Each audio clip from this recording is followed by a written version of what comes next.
Geography Mapping Time and Space, which is the title of my latest one-person exhibition at Unit 3 Projects here in Bow, in the East End of London. There's 4 pieces in this particular show. I like to sort of, I suppose, refer to them as wall installations, in that they're all, in some part or another, made up from different modules and different parts, and there's a sort of narrative between each of the pieces as you go. Exhibition's on in all for 3 weeks. It ends at the beginning of July in a few weeks' time.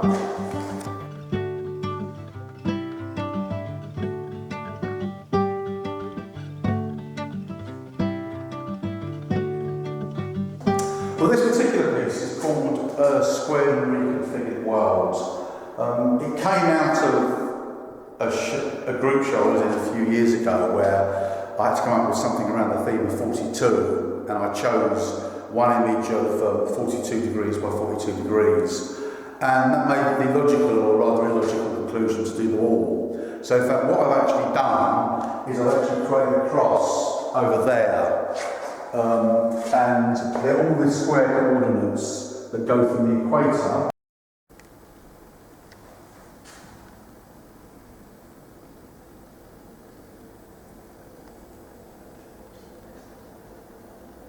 we actually start from this canvas in the middle here, which is 0 degrees by 0 degrees, which is somewhere off the west coast of Africa, I think. And then each of these 4 parts go off in 4 different directions from that point. And you can see from the numbers that are situated in the corner of each case that they're the sort of various latitude and longitude coordinates from there. Now each piece actually forms a spiral in that it kind of goes back within in the 4 directions that it actually goes from. And so there's a series of sort of underpinning systems in this, which is one of the things that I do. If by, and I've researched this information, if I found an area on a square coordinate that was a map, then that's recorded by the map ones that you see. A map itself, and I just took that and painted on top of it. As such, and there's more of those actually in this particular northeast section. If you refer to the map over there, then you can see why that is. And with the blue panels, although some are green and other various shades off, if it hits an area that happens to be sea, or water, but predominantly sea, I think something like 71% of the world is actually sea, so there's obviously a pretty good chance, so 2/3. That's probably, I haven't counted, but I would imagine there's probably 2/3 of blue panels that are actually in this, if you counted them up. So that's one of those. And the third thing going on is what I refer to as a blank. Now, predominantly, these are areas that must be land, but there's no actual markings on them that identify them as part. The ones with numbers come within the area of the world. As I said, there's a blank area, there's nothing on it. However, the perimeters of the known world go up to about 89 or 90. That's about as far as it goes. So, in order to fill the rest of the piece in, I've had another further 10 that have got no numbers on at all because they don't exist. And I had to work with this, and what I actually did was I kind of used some earlier work that I'd done. There were some things, some ideas I had years ago when I was doing these things around calendars and seasons of the year, and taking, it's a whole history and art history of the 4 seasons, and I used to appropriate some of these existing paintings and then pixelate them and fit them into calendars. It was a thing that I never actually used, but I kind of dug it out for this. There was a series of Jasper Johns drawings that that were the 4 seasons, and I kind of just turned them up into squares, just of very basic colours, and then recreated those, in a sense, behind on these blank areas. So you see there's golden res, I think that's the kind of summer one. Yeah. One of the key factors when I was putting this piece together, when we first made it, was to, with the particular blue panels, which I was working on it all separately, obviously, it hadn't come together. I wanted there to be a random order that couldn't come from me, because again, it fits in with the system and charts. Originally, I wanted to try and take them to a school and get a bunch of school kids within the 4 piles to actually just place them, and then that would be the order, but that didn't work out. So I actually got another artist that I know one night to just go up to the 4 piles that I had of the blues for each section, and then for him to just put them into particular order, and then that was the order that they stayed in. I didn't number them. So again, there's the system of the maps and the structure, the charts element again is played in. I like imposing those kind of orders, or not, or let somebody else impose an order onto things as well.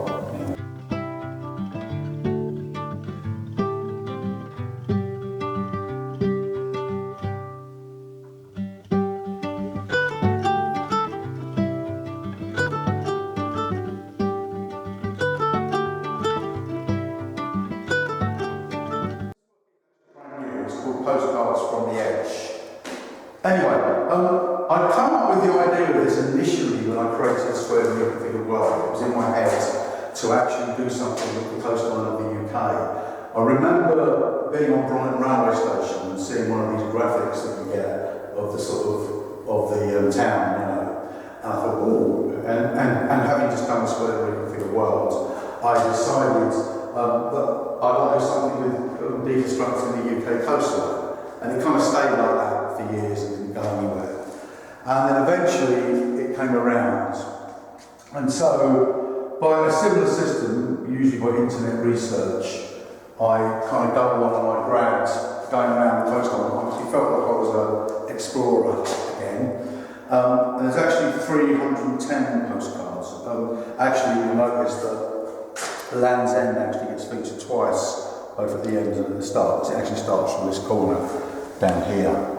And so it works going up and downwards this way. So you read like that.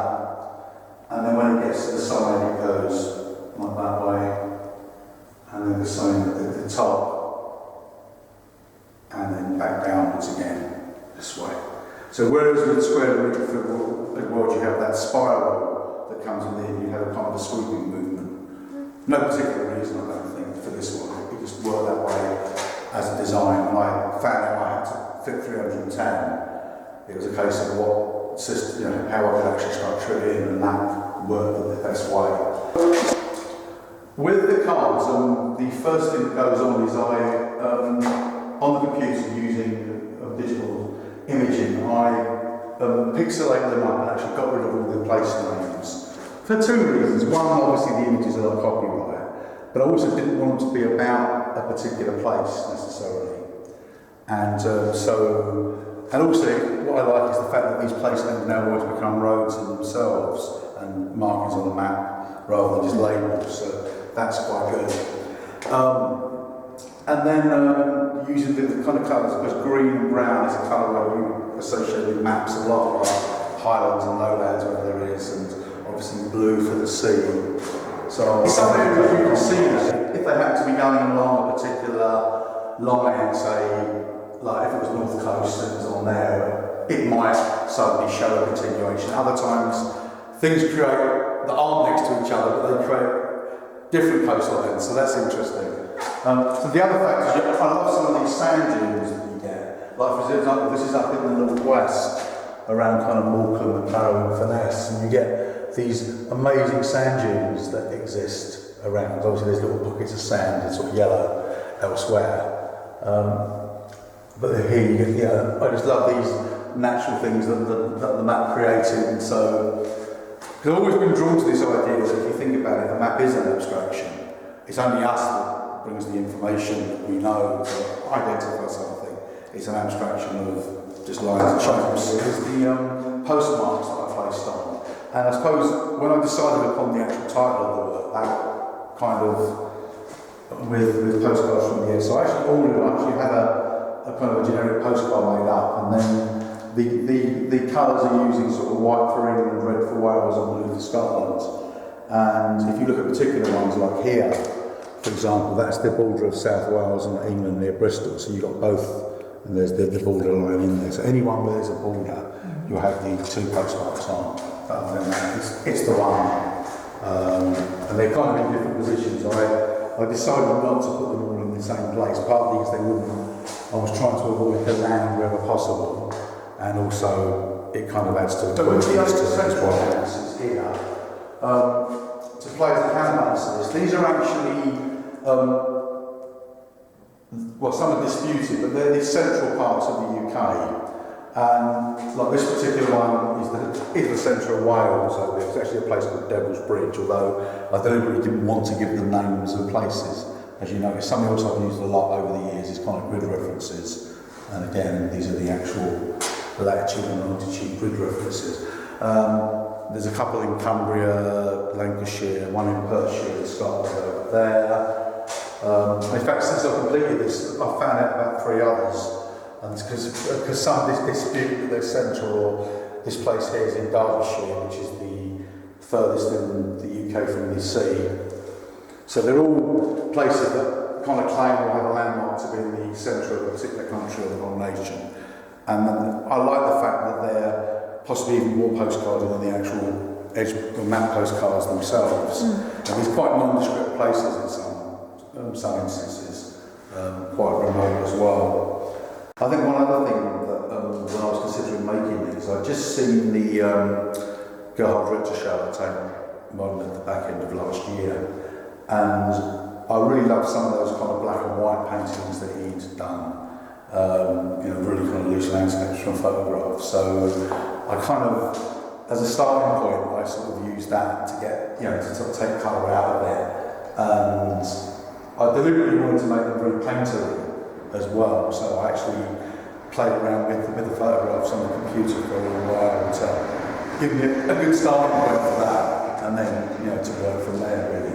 Okay, with the 4 corner panels, initially it came from an aesthetic problem of how to fill in the 4 corners just to make the piece hang together. So something had to go in the 4 corners. So I originally started looking at kind of traditionally maps of the UK going back through history, but as we were attached to mainland Europe, it didn't really work as an idea with going back to historical maps. So I was trying to come up with something else. I actually found an image on the internet that a designer had used, and I took the idea from that of actually having these, this landscape forms out of a shape. So it's quite sort of square, the very basic shape there, and then both through the blue one becomes a bit more defined, the green one more so, and finally with the red one, which is the full coastline. And in a sense that echoes the whole piece where the postcards link to one another and it gradually forms into a different order. So I think that kind of works as a nice counterbalance. Again, it's following that kind of anti-clockwise direction round.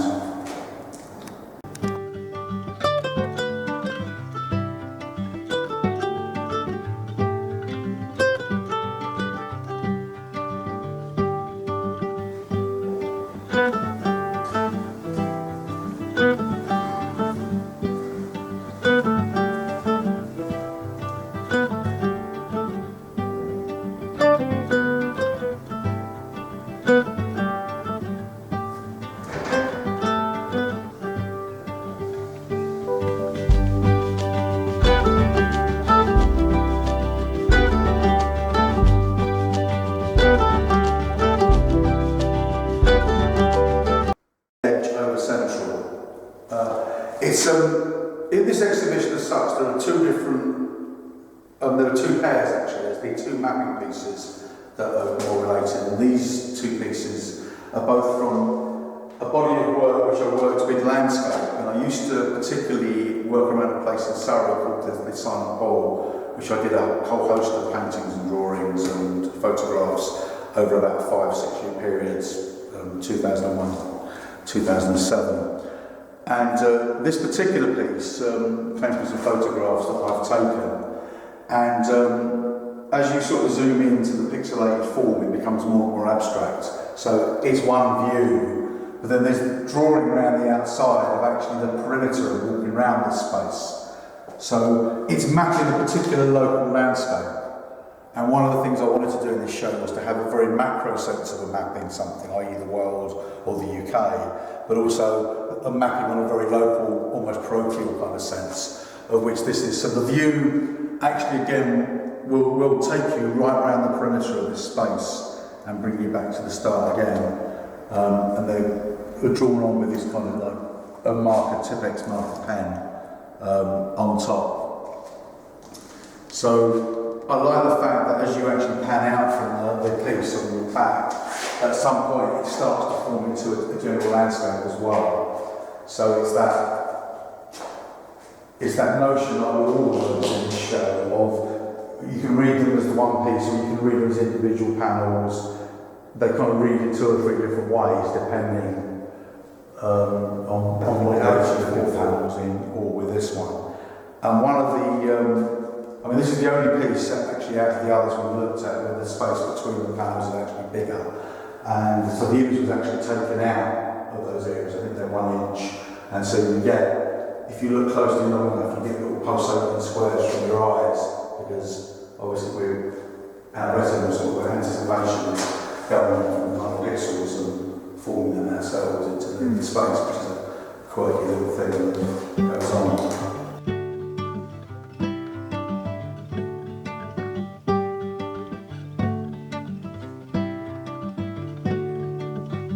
With the other piece over here, which has got a similar title, so it's actually Central Over Edge Over Central. By the way, SP stands for Silent Pole. And this piece, it's something I've often liked to do, is I like to make a kind of sister piece to a work. I almost feel that when you make a piece, sometimes there's another piece you want to make at some point. And this was made probably a year or so after the other one. And what I've done here is I've actually made the perimeter is the actual photographs as opposed to the drawing this time. And you see, and then of course they're cut away from the drawing and then drawn back on top of the photograph. So this idea, this space of photography and drawing is kind of broken down a bit. I was quite lucky to acquire these little plastic spools on the side here, which I could actually put the photographs on so they project outwards. And so, using sort of white paint and chalk and so on, and very much black paper. It's a more graphic representation than the other one, and they're a nice counterbalance for one another as such. It's the first time actually the 2 of them have been out at the same time, so that's because this piece is never been.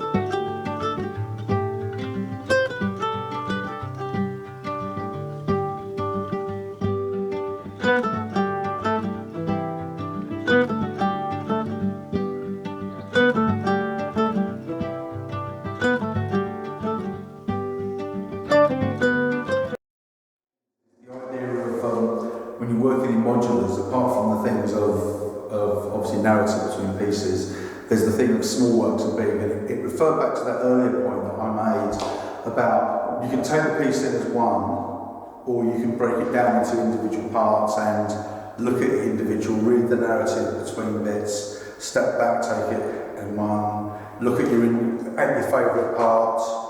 You know, it can work on different levels like that. It can work as a conceptual piece, which I think is important, but it's accessible for people who don't want to spend loads of time in front of it. They can just take the one here. So again, that small picture makes big picture.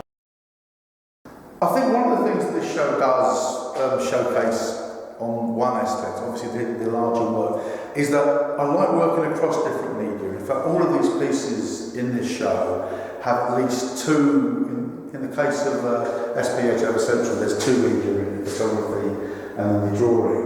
And everything else has got 3, 4, even 5 different media in some cases involved with what's in the actual piece, which I think is an important thing. You can draw on top of photographs, you can cut out drawings and put photographs in the space. You can, like with the blue panels on Swell and Rickford World, some are quite deliberate, some are just chance, again, system and chance. You know, some are quite playful, some work better than others individually, but if you look at them together, there's like